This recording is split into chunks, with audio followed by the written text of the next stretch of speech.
සරණයි. මේ දවස්වල බොහොම ජනප්‍රිය ධර්මදේශකයන් වහන්සේ නමක් තමයි අපේ කටුනුවර සිරි ධම්මාමඳුරේ. උන්වහන්සේ පහුගිය දවසක ධම් දේශනාවකදී දේශනා කරයයි කියන කොටසක් මම දැක්ක සමාජ මාධ්‍යයේ හරි ලොකුවට කතාවට ලක් වෙලා තියෙනවා. මොකද්ද සමාජ මාධ්‍ය කතා වෙලා තියෙන්නේ?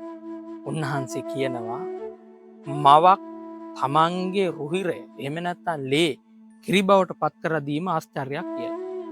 ඒක ජීව විද්‍යාත්මක කාරණාවක්. ඇයි ස්වාමීන් වහන්සේලා බොරු කියන්නේ කියලා මම දැක්කා අපේ මුණුපොතේ ඉන්න මිත්‍රයෙක් එහෙම සටහනක් ලියලා තියෙනවා බොහොම දිග හැල්ලා. ඉතින් මම මේක කියෙව්වා. මේක කියවනකොටම මට හරි ලස්සන අදහසක් ආවා. මේක මගේ පුද්ගලික අදහසක් නෙවෙයි. තිස්ස ජනනායක සර් මේක බොහොම කාලයකට කලින් කතාවක්. එතුමා කිව්වා අපි විවිධ අයට මල් දෙනවා. අපි මල් දෙන්නේ ඇයි? ආදරය කරද්දි මල් දෙනවා. අපි බුදුහාමුදුරන්ට පූජා කරන්න මල් දෙනවා. තව කෙනෙක් පිළිගන්න, ගෞරව දක්වන්න, ඒ වගේම සැරසිල්ලක් බවට පත් කරන්න මල් දෙනවා. හැබැයි මල් කියන එක විද්‍යාත්මකව බැලුවොත් කොහොමද? අපිට අපූර්ව වස්තුවක් හැටියට ඇහැට පෙවුනට ඇත්තටම මල් කියන්නේ මොනවද? මල් කියන්නේ ශාකයක ප්‍රජනන අවයව. එහෙම නැත්නම් ශාකයේ ලිංගික කොටස්. ප්‍රජනන අවයව කඩලා දීලා ආදරය ප්‍රකාශ කරනවා. ගෞරවය ප්‍රකාශ කරනවා වගේ දෙයක් කිව්වොත් කොයි වගේ විහිළුවක් බවට පත් වෙනවද?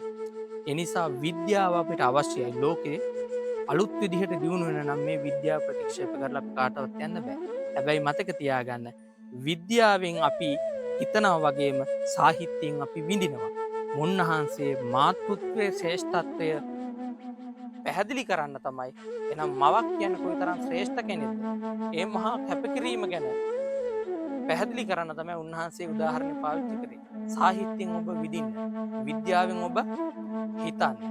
මේ දෙක පටල ගත්තොත් එහෙම කවදාවත් අපිට ජීවිතේ විඳින්න බැරි වෙනවා. හරියට ජිල් බෝලයි බෝල් ටනයි වගේ වෙනවා. මේ එක දෙකට එකිනෙකට ගැලපෙන්නේ නැති කාරණා දෙකක්. ඒ නිසා සාහිත්‍ය කාරණා සාහිත්‍ය කාරණා හැටියට දකින්න. විද්‍යාත්මක කාරණා විද්‍යාත්මක කාරණා හැටියට දකින්න. විද්‍යාවෙන් සාහිත්‍ය හිතන්න පුරුදු වෙන්න එපා. විද්‍යාවෙන් සාහිත්‍ය හිතන්න පුරුදු වුණොත් මොකද වෙන්නේ? හිතන්න බැරි රළු සමාජයක් ඇති වෙනවා. ඉතින් මේ පුංචි පණිවිඩය ඔබට දහම පිළිබඳ සද්ධාව ඇති කරගෙන තමන්ගේ නිවන හොයා ගැනීම අරමුණින් සද්ධර්ම ශ්‍රවණය කරන්න.